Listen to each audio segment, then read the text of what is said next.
Hello students, welcome back with my another video. My name is Amir from A1 Coaching. तो students last video में हम लोगों ने final accounts के सारे बेसिक देख लिए थे कि इसमें ट्रेडिंग अकाउंट कैसे बनता है, P&L अकाउंट में क्या करना होता है और बैलेंस शीट में क्या करना होता है। तो उम्मीद करता हूँ वहां तक आप लोगों को अच्छे से समझ में आ गया था। तो चलिए आगे बढ़ते हैं और आज हम लोग उसका एक पूरा प्रैक्टिकल क्वेश्चन करके देखेंगे कि कैसे ट्रेडिंग अकाउंट बनाना है, कैसे P&L अकाउंट बनाना है और कैसे बैलेंस शीट बनाना है, ग्रॉस प्रॉफिट, नेट प्रॉफिट और लास्ट में आपका बैलेंस शीट कैसे टैली कराएंगे, ये सारी चीजें हम लोग करके देखेंगे। और चलो स्टार्ट करते हैं। और ऐसे बच्चे जो कि चैनल पहली बार आए उनको मैं बता दूं कि आपको इस चैनल पर अकाउंट, कॉमर्स और इकोनॉमिक्स क्लास 11 का पूरा सिलेबस कराया जा रहा है, स्पेशली आईसीएससी एंड एससी वालों के लिए। तो ऐसे जो भी बच्चे स्टार्टिंग से पढ़ना चाहते हैं डिस्क्रिप्शन में लिंक है, वो जाके पढ़ सकते हैं। चलिए स्टार्ट करते हैं और देखते हैं कि कैसे हमें क्वेश्चन करना है फाइनल अकाउंट्स के। तो देखो आपके स्क्रीन पर क्वेश्चन आ रहा होगा,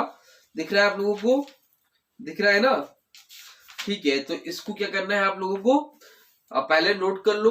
ठीक है, इसको नोट कर लो कहीं पे। ठीक है, इसको अच्छे से नोट कर लेना, उसके बाद ही आपको क्वेश्चन अच्छे से समझ में आएगा। ठीक है, अब देखो साथ ही साथ मैंने यहाँ पे लिखी हुई चीजें, ठीक है, चीजें लिख ली हैं, बट आप लोग उसको नोट कर लेना या स्क्रीनशॉट ले लेना, ताकि उसके बाद करो तो अच्छे से इजीली आपको समझ में आ पाएगा। ठीक है, तो सबसे पहले आप लोग क्या करना है, आप लोग बनाओगे ट्रेडिंग एंड P&L अकाउंट। मैंने बताया था कि दो चीजें बनानी है, एक तो आप फॉर्मेट बनाओगे किसका, ट्रेडिंग और P&L अकाउंट का साथ में बनाओगे, और फिर एक बैलेंस शीट का। ठीक है, तो चलो स्टार्ट करते हैं। ठीक है, तो सबसे पहले हम लोग फॉर्मेट बना लेंगे किसका, ट्रेडिंग एंड P&L अकाउंट।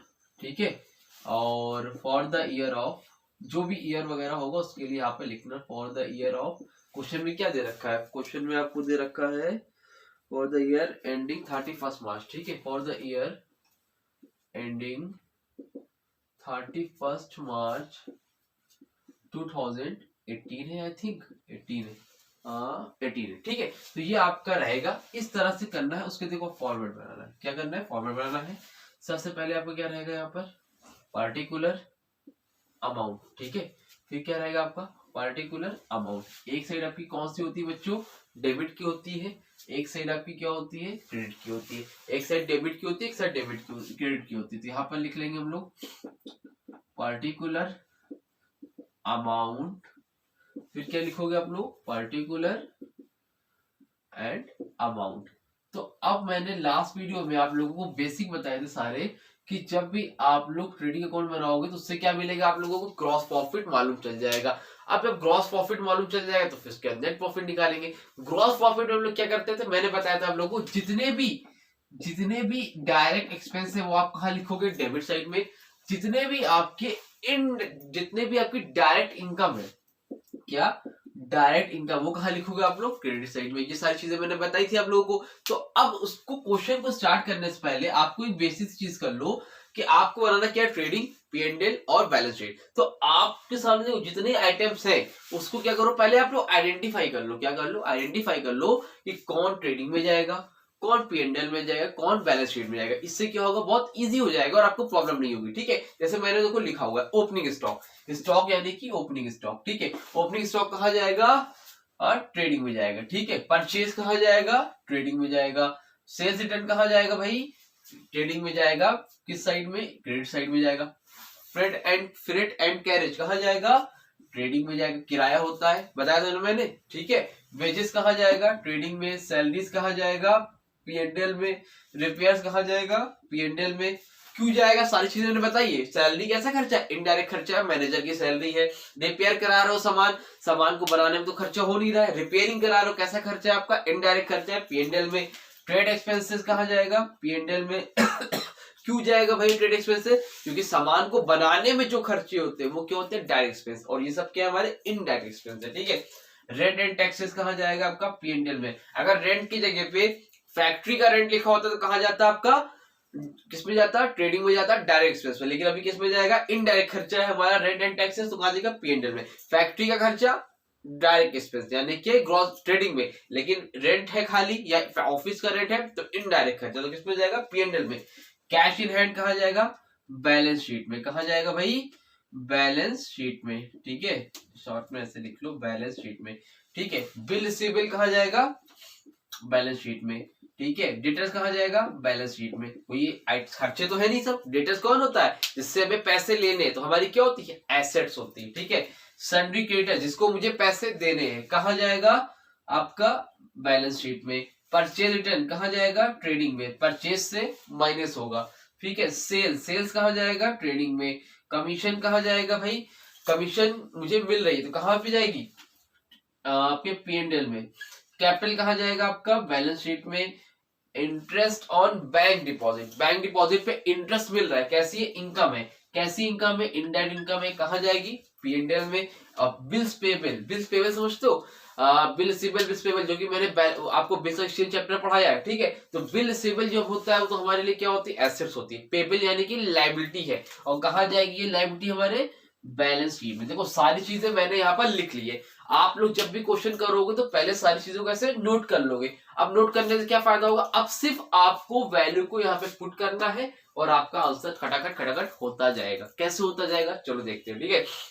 देखो ओपनिंग स्टॉक कितना है? 20,000। तो जब भी क्वेश्चन स्टार्ट करोगे हमेशा ओपनिंग स्टॉक से इधर साइड हमेशा हम लोग क्या लिखते हैं? 2, और इधर साइड हम लोग क्या लिखते हैं? हमेशा बाय। तो ओपनिंग स्टॉक तो कितना है हमारा ओपनिंग स्टॉक? ये करने का एक बेसिक तरीका होता है। जब भी करोगे तो ओपनिंग स्टॉक लिखोगे 2, ओपनिंग स्टॉक कितना है? 20,000, ठीक है। उसके बाद क्या लिखोगे आप लोग यहाँ पर? To purchase. क्या लिखोगे? To purchase. परचेज कितना है भाई? 75,000। कितना है? 75,000। 75,000 कहाँ लिखोगे आप? यहाँ पे लिखोगे।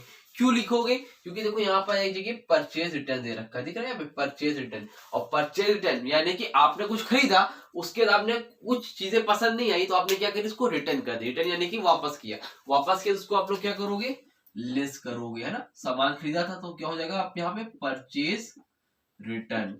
कितने का सामान वापस हुआ? 3,000 का। तो टोटल कितना होगा यहाँ पर? 72,000। अगर परचेज रिटर्न क्वेश्चन में नहीं होगा तो डायरेक्ट परचेज वाला अमाउंट आप यहाँ पे लिख दोगे, लेकिन अगर आपके क्वेश्चन में दे रखा है तो आप लोग क्या करोगे? फिर इसमें से माइनस करोगे और यहाँ पर लिख दोगे। क्लियर है? चलो आगे बढ़ा जाए। अब देखो आगे क्या है? Sales return. सेल्स रिटर्न है तो सेल्स भी होगा। सेल्स कहीं दिख रहा है? दिख रहा है कि नहीं दिख रहा है? ये है। और सेल्स है तो सेल्स कहाँ लिखा जाता है? यहाँ पे। कैसी सेल्स है ये? डायरेक्ट सेल्स है। तो यहाँ पे क्या लिखोगे? By sales. कितनी की सेल हुई है भाई? 2,50,000। 2,50,000। जिस तरह आपने यहाँ पे परचेज करके वापस किए थे ना, उसी तरह सेल्स रिटर्न भी होगा। तो यहाँ पे क्या लिखोगे? Less sales return. कितने का सामान वापस किया है आप लोगों ने? 8,000 का। तो यहाँ पे क्या करोगे? लिखोगे 8,000। अब 2,50,000 में 8,000 माइनस करेंगे कितना आएगा बच्चों? 2,42,000। क्लियर है? यहाँ तक कोई प्रॉब्लम तो नहीं? समझ में आ रहा है? आई होप यहाँ तक कोई दिक्कत नहीं होगी, ठीक है। देखो बेसिक सी चीज है, इतना याद रखना हमेशा जब भी क्वेश्चन स्टार्ट करोगे, ओपनिंग स्टॉक से क्वेश्चन स्टार्ट होगा, फिर आप यहाँ पे परचेज लिखोगे, परचेज रिटर्न माइनस करोगे, फिर यहाँ जितना आएगा लिख दोगे, फिर सेल्स लिखोगे और सेल रिटर्न माइनस करोगे। यहां तक ये सारी चीजें आपकी हो जाएगी। इसके बाद जो आपको करना है, अब यहां से आपको ध्यान देना है, ठीक है। अब देखो इतना करने के बाद ये रूल है कि आप पहले ये सारी चीजें लिखोगे। अब उसके बाद डायरेक्ट खर्चे में जो भी ट्रेडिंग में आना है, अब वेजेस पहले लिख लो, फ्रेट इनवर्ट लिख लो, इट डज नॉट मैटर, उसमें ऊपर नीचे चलेगा। But opening stock, purchase return और सेल रिटर्न, ये हमेशा ऐसा ही होना चाहिए, ठीक है। और इसके लास्ट में एक चीज आती है और वो होती है आपकी क्या? Closing stock. क्या होती है? Closing stock. तो उसको भी यहाँ पे लिख लेते हैं हम लोग, by closing stock. Closing stock कितना था? 25,000। कितना था? 25,000। अब देखो क्लोजिंग स्टॉक आप लोगों को बाहर दिख रहा हो। कहां दिख रहा है? अभी बाहर दिख रहा है। ट्रायल बैलेंस के अंदर नहीं है, ट्रायल बैलेंस के बाहर है। आप लोग क्वेश्चन में देख लेना। तो क्लोजिंग स्टॉक जब आपको बाहर दिया रहेगा, ट्रायल बैलेंस के बाहर, तो क्लोजिंग स्टॉक आपको दो जगह लिखने हैं। कहां पे लिखने हैं? एक तो ट्रेडिंग अकाउंट के क्रेडिट साइड में, और दूसरा कहां लिखोगे आप लोग? बैलेंस शीट के एसेट साइड में। कहां लिखोगे? दो जगह, नोट कर लो इसको। क्लोजिंग स्टॉक को दो जगहों पर लिखा जाएगा, एक तो ट्रेडिंग अकाउंट की क्रेडिट साइड में और एक बैलेंस शीट की कहां पे? एसेट साइड में। सर ऐसा क्यों होता है? बेटा देखो ट्रायल बैलेंस में सारी चीजें एडजस्टेड है क्योंकि हम लोग ने सारी चीजें कर ली थी, बट क्लोजिंग स्टॉक को हम लोग एडजस्ट नहीं करते हैं। समझ में आ रही बात? क्लोजिंग स्टॉक ट्रायल बैलेंस में भी अंदर नहीं था ना, ट्रायल बैलेंस के अंदर नहीं था, तो अब उसको फाइनल अकाउंट में हम लोग क्या करते हैं? दिखाते हैं, लास्ट में एडजस्ट करते हैं। इसलिए क्लोजिंग स्टॉक को दोनों जगह लिखा जाता है। बेसिकली आप इतना याद रखो, क्लोजिंग स्टॉक को दोनों जगह पर लिखोगे, एक तो लिखोगे ट्रेडिंग अकाउंट की क्रेडिट साइड में और एक कहां लिखोगे बैलेंस शीट के एसेट साइड में। जो भी जब एडजस्टमेंट वाले चैप्टर आएगा, जो भी ट्रायल बैलेंस के बाहर होता है उसको हमेशा हम लोग 2 बार लिखते हैं, ठीक है। देखो यहाँ क्लोजिंग स्टॉक हो गया। अब इसके बाद देखो भाई और क्या क्या था ट्रेडिंग अकाउंट में। ये हो गया, ये चलो होता क्या, ये हो गया, ये हो गया, ये हो गया। Freight and carriage, freight and carriage, तो यहाँ पे लिखो टू फ्रेट एंड कैरेज।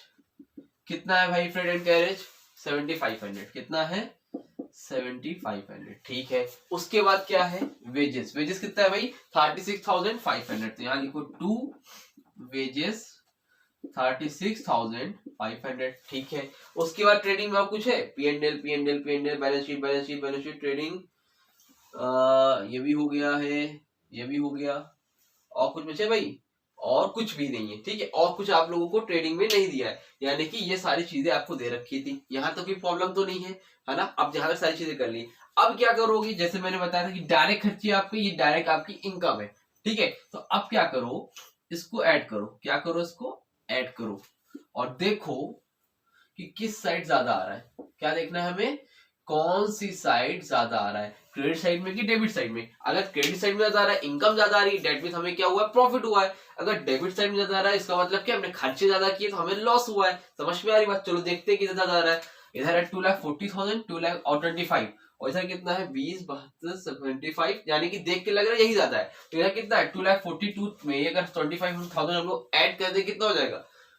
52, 62, 4, 66, 67, 2,67,000। कितना आएगा? 2,67,000। अगर इधर जो अमाउंट लिखा है वही अमाउंट क्या करेंगे हम लोग? इधर भी लिखेंगे। ये तो आप लोग लेजर से पढ़ते चले आ रहे हो, दोनों साइड का अमाउंट सेम सेम लिखते हैं।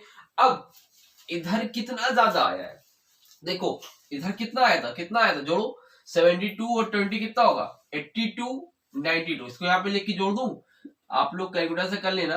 20,000, फिर कितना आएगा? 7,500, और फिर कितना आएगा? 36,500, ठीक है। 0 0, 5 5 10 0, कैरी आया 1, 7 6 13, 2 15, 16 6, कैरी आया 1, 7 2 9, 3 12, 1 13,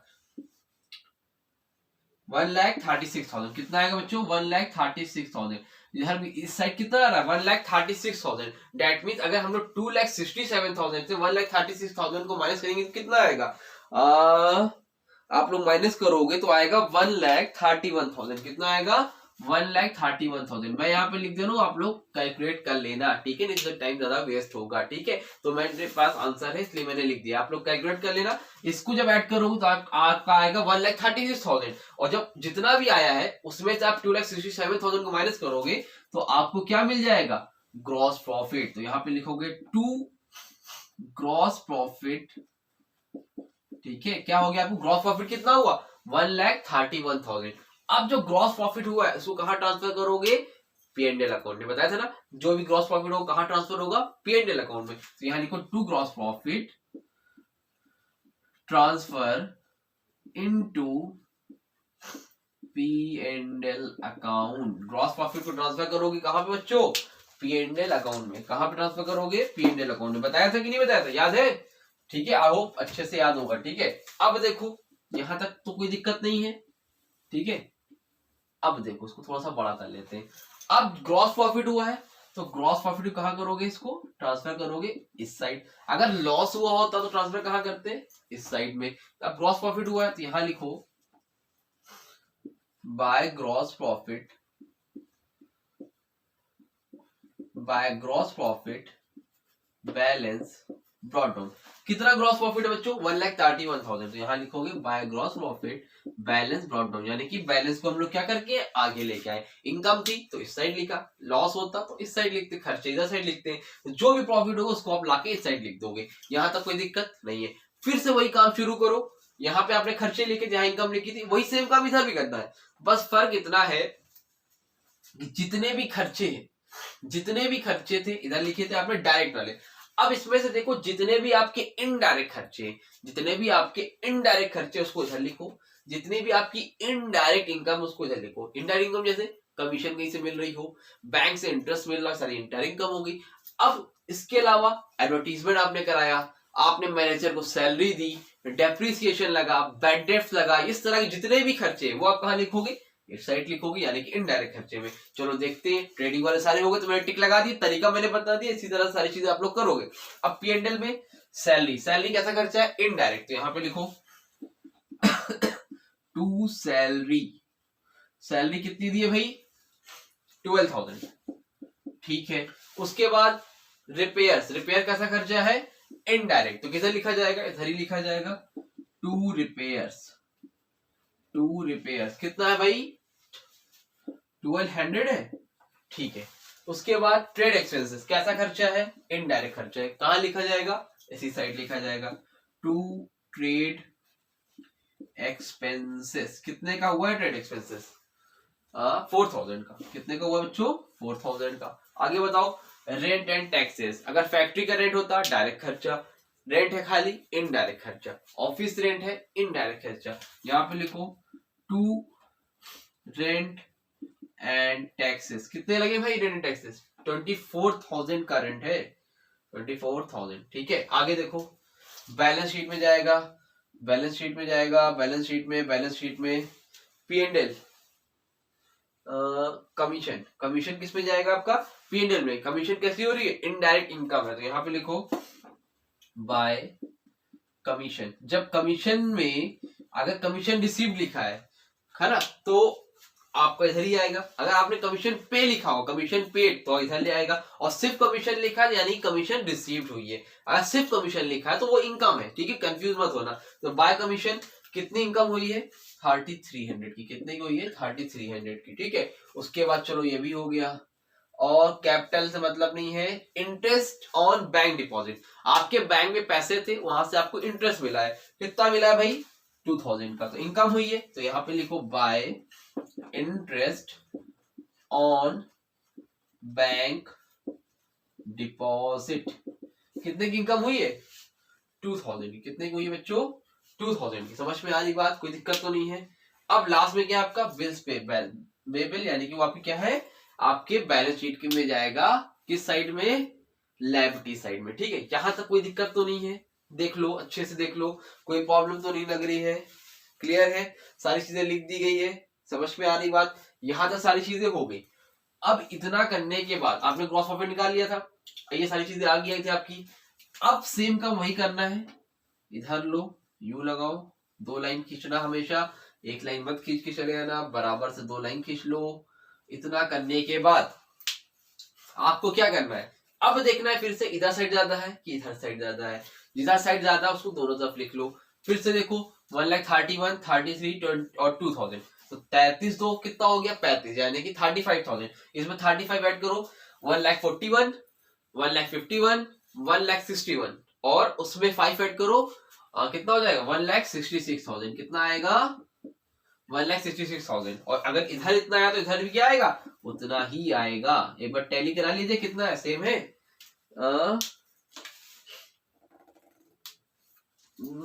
मैच नहीं कर रहा है, sorry sorry sorry sorry sorry, देखिए एक मिस्टेक यहाँ पर ये हो गई मुझसे, ये 3300 है, 33,000 नहीं है, ठीक है, कितना है, 3300 है।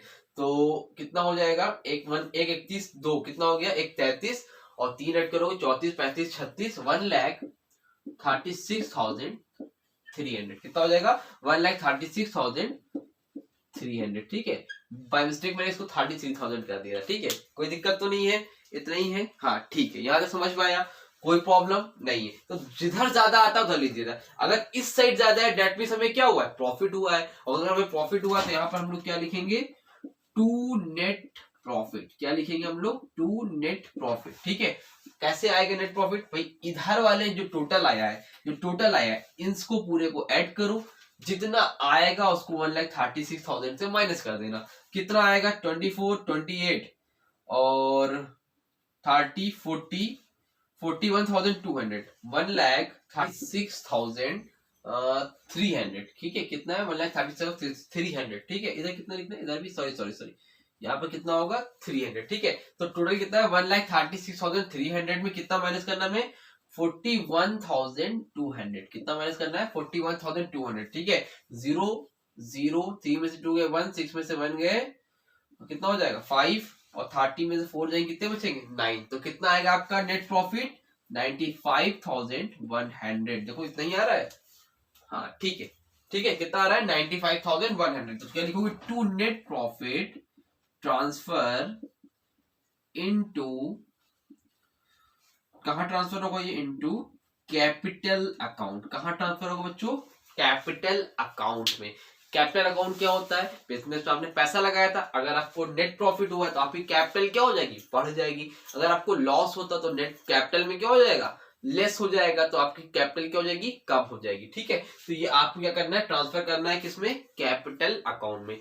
क्लियर हुआ यहाँ तक, कोई दिक्कत तो नहीं है। तो ये आपका क्या आ गया, नेट प्रॉफिट। ठीक है, क्या आ गया आपका ये नेट प्रॉफिट। आई होप, उम्मीद करता हूँ यहाँ तक अच्छे से समझ में आ गया होगा। अब जो नेट प्रॉफिट आया है इसको आप लोग नोट कर लो, तो इसमें आपको मैं बैलेंस शीट बता देता हूँ, क्योंकि इसमें तो हो नहीं पाएगा।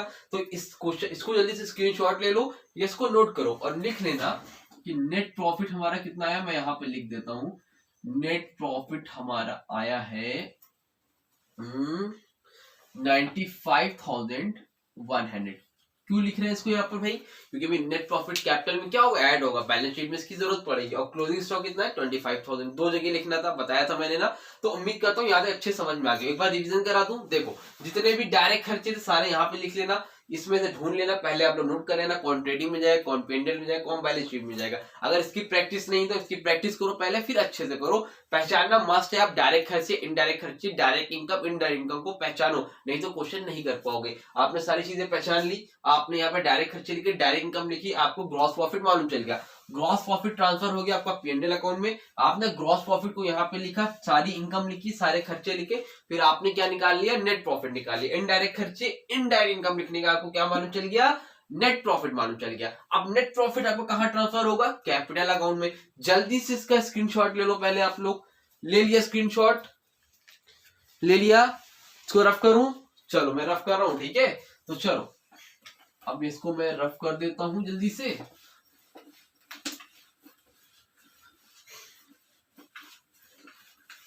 और अब हम लोग पढ़ेंगे बैलेंस शीट। भाई जिसको पढ़ने के लिए इतने दिन से सीख रहे थे वो दिन आ गया है, ठीक है। कि बैलेंस शीट मालूम चल जाएगी आपको कैसे निकाली जाती है। तो देखो यहाँ पर लिख बैलेंस शीट,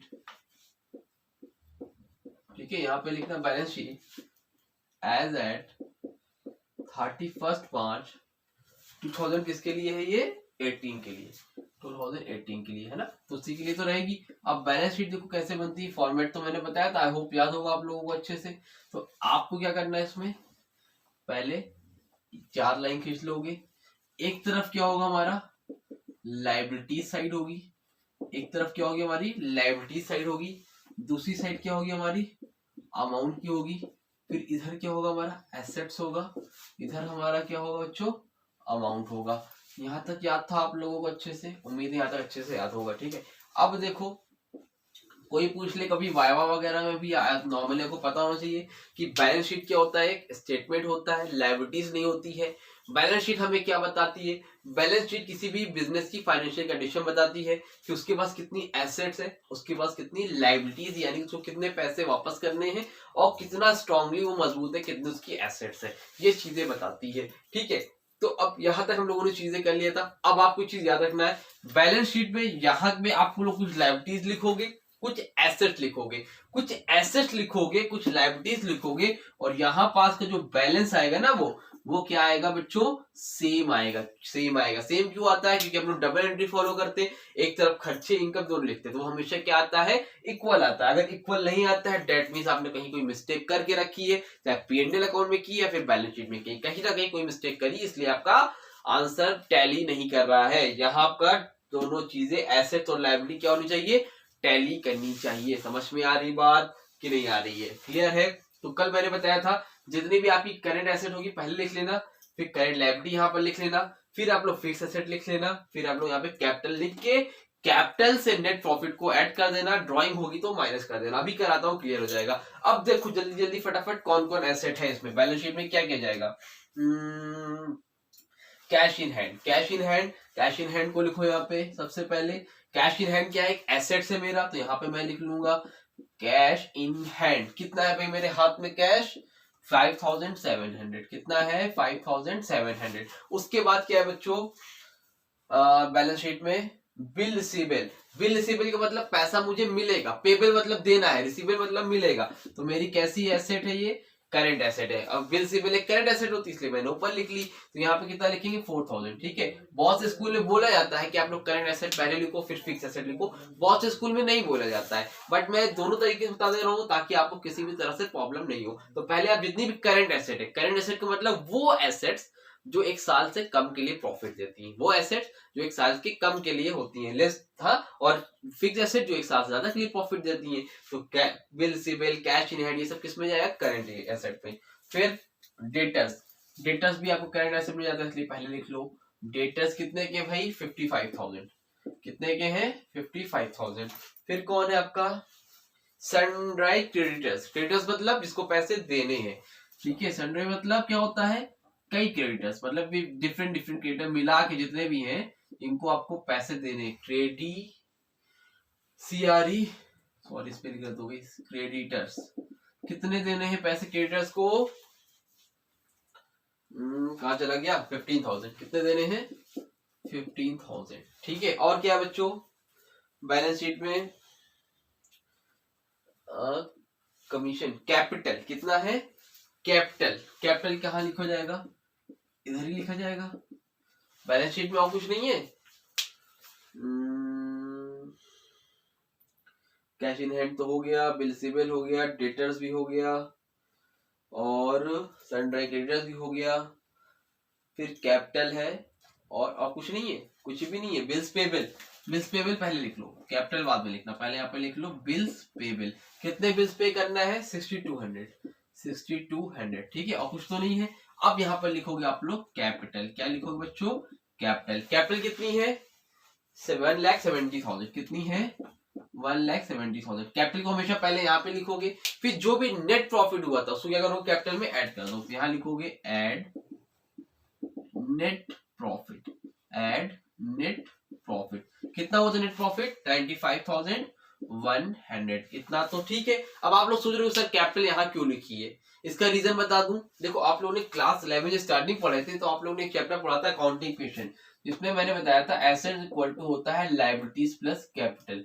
क्या होता है assets equal to liabilities plus capital. मतलब एक बिजनेस की एसेट कैसे बनती है, दो तरीके से बनती है, या तो खुद पैसा लगा दो कैपिटल लगा दो, या फिर किसी और से पैसा लेके लगा दो, है ना। और मैंने बताया था बिजनेस और ओनर, बिजनेस और ओनर दोनों अलग अलग लोग होते हैं। हम लोग अकाउंटिंग किसी करते हैं बिजनेस की करते हैं, अकाउंटिंग किसी करते हैं बिजनेस की करते हैं। तो बिजनेस के लिए जो लायबिलिटी है वो तो है ही है, और जो कैपिटल जो ओनर ने पैसा लगाया है, कैपिटल जो कि ओनर ने पैसा लगाया है वो बिजनेस के लिए क्या एक लायबिलिटी है। तो कैपिटल कहाँ लिखा जाएगा हमेशा लायबिलिटी साइड में। देखो एसेट्स इधर और ये क्या लिखा है लायबिलिटीज प्लस कैपिटल, तो लायबिलिटीज प्लस कैपिटल दोनों एक ही चीज तो है ना, इसी इक्वेशन को तो सेटिस्फाई कर रहे हैं। समझ में आ रही बात। तो जितना भी एसेट्स होगा इधर साइड उतना लायबिलिटीज और कैपिटल के बराबर होगा, इसलिए ऐसे लिखा जाता है। ठीक है, ये तो कॉन्सेप्ट के लिए मैंने बता दिया, बाकी बच्चे तो कर जाते हैं, लेकिन हर चीजें रटनी नहीं है, आपको पता होनी चाहिए। ठीक, तो कैपिटल कितनी थी 1,70,000 क्वेश्चन में था। नेट प्रॉफिट कितना हुआ था 95,100। क्वेश्चन में कहीं ड्राइंग है ही नहीं, अगर किसी क्वेश्चन में ड्राइंग रहेगा तो वहां पर आप लोग लिखते हैं लेस ड्राइंग, जो भी अमाउंट हो यहाँ लिख के उसको ऐड करके माइनस करके यहाँ लिख देना। तो यहाँ 1,70,000, यहाँ पे है 95,100। तो इसको हम लोग देख लेते हैं। ठीक है, देखिए यहाँ पर एक छोटी सी मिस्टेक हो गई मुझसे। मिस्टेक क्या हो गई है कि मैंने पेज टर्न नहीं किया था, तो कुछ एक दो आइटम थे जो लिखना भूल गया। ठीक है, तो मैं यहाँ पे लिख देता हूँ। ठीक है, देखो क्या क्या रह गया था।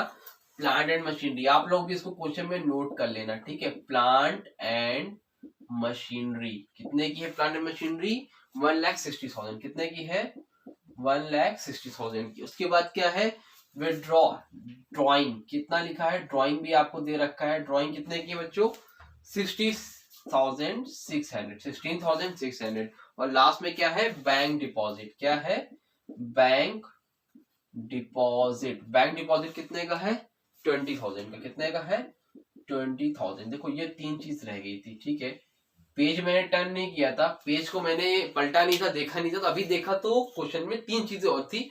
प्लांट एंड मशीनरी, ड्राइंग और बैंक डिपॉजिट, ये 3 चीजें और है। ठीक है, तो तीनों ही बैलेंस शीट का ही आइटम है, तो कोई मिस्टेक नहीं हुई, जो पीछे की है बिल्कुल सही है। ठीक है, तो तीनों के तीनों किसके है, बैलेंस शीट के ही आइटम है। ठीक है, तो प्लांट एंड मशीनरी क्या होती है, एसेट्स होती है, कहा जाएगी आपके बैलेंस शीट में। ड्राइंग क्या होता है, मैंने बताया था अभी, जस्ट अभी बताया, ड्राइंग क्या हो जाएगा, लेस हो जाएगा कैपिटल में।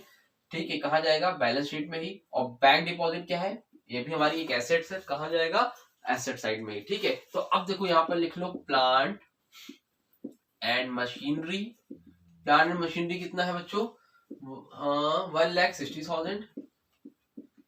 ठीक है, उसके बाद आपका है ड्राइंग है, ड्राइंग रुक जाओ, बैंक डिपॉजिट लिख लो पहले। बैंक डिपॉजिट कितना है, 20,000। ठीक है, और यहाँ पे कितना है ड्राइंग, तो ड्राइंग को क्या करेंगे हम लोग यहाँ पे लिस्ट करेंगे। ड्राइंग, ड्राइंग कितनी है हमारी, 16,600। कितनी है, 16,600। ठीक है, और एक चीज बता दें, क्लोजिंग स्टॉक। क्लोजिंग स्टॉक कहाँ होता है, ट्रायल बैलेंस के बाहर होता है, तो उसको हम लोग 2 साइड बार लिखते हैं। तो क्लोजिंग स्टॉक कहाँ लिखेंगे, बैलेंस शीट के एसेट साइड में।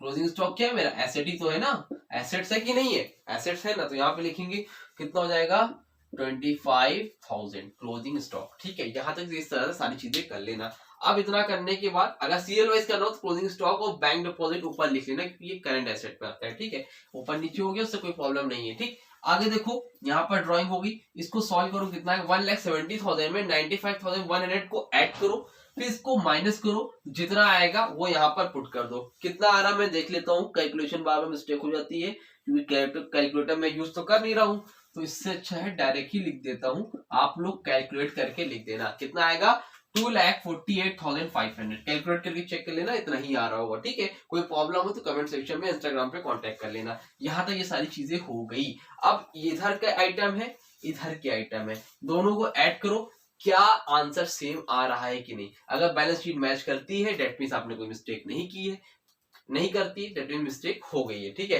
तो देखो मैं बता दे रहा हूं आपको, 2,69,700 कितना आएगा, 2,69,700। इधर भी आएगा 2,69,700। ठीक है, इसको आप लोग चेक करके देखना इतना ही आ रहा है कि नहीं। एक बार मैं मैच कर लेता हूँ। कैश इन हैंड, ठीक है, बिल रिसीवेबल, ठीक है, सनी डेटर्स, ठीक है, प्लांट एंड मशीनरी 1,60,000 लिखा है, ठीक है, बैंक डिपॉजिट भी ठीक है, क्लोजिंग स्टॉक भी ठीक है। इधर क्या है, bills payable, sundry creditors, capital, net profit, less drawing, तो 2,40,500 इतना ही आ रहा है, मैंने चेक कर लिया है। आप लोग भी एक बार चेक कर लेना, कोई डाउट हो तो कमेंट सेक्शन में, इंस्टाग्राम पे कांटेक्ट कर लेना। ये सारी चीजें रहेगी थी बाय मिस्टेक, तो कोई दिक्कत नहीं थी, एसेट्स के ही सामान थे तो उसमें एसेट्स में ही पुट कर दिए। तो इस तरह से आप फाइनल अकाउंट के क्वेश्चन को करते हो। तो करते करते वीडियो भी कितनी लंबी हो गई, तो एक क्वेश्चन करने में कितना टाइम लगा है ना, समझाना भी था, बट आप लोग को ये क्वेश्चन 15 मिनट के अंदर मैक्सिमम कंप्लीट करना है। ठीक है, 10 से 15 मिनट के अंदर कंप्लीट करना है। तो उसके लिए सबसे पहले ट्रिक है, सारी चीजों को नोट करो, कौन किस में जाएगा, उसके बाद जल्दी जल्दी फटाफट तीनों को बना लो, कॉलम को खटाखट करने लगो। मेरा बोर्ड छोटा था इसलिए मुझे अलग अलग बनाना पड़ा, बट आप तीनों एक साथ बनाना, ताकि एटलीस्ट फॉर्मेट तो पहले बन जाए, पेपर छूटने नहीं पाए। जितने भी आइटम्स होंगे वहां पे आप क्या कर लोगे, पुट कर लोगे। ठीक है, तो इस तरह से करना है, स्टेप मार्किंग होती है, तो कुछ भी छोड़ के नहीं आना, अच्छे से प्रैक्टिस करो। कोई डाउट हो तो कमेंट सेक्शन में कमेंट करो। नेक्स्ट वीडियो हम लोग final account with adjustment start करेंगे, और जो कि बहुत इंपॉर्टेंट चैप्टर है, और उसके लिए आपको इस चैप्टर का आना बहुत जरूरी है। जब तक ये चैप्टर नहीं आएगा तो एडजस्टमेंट वाले चैप्टर नहीं कर पाओगे। ठीक है, तो इसकी प्रैक्टिस करो। कोई डाउट हो तो कमेंट सेक्शन में, इंस्टाग्राम में कांटेक्ट कर लेना। मिलेंगे अपनी नई वीडियो में, तब तक के लिए थैंक यू सो मच।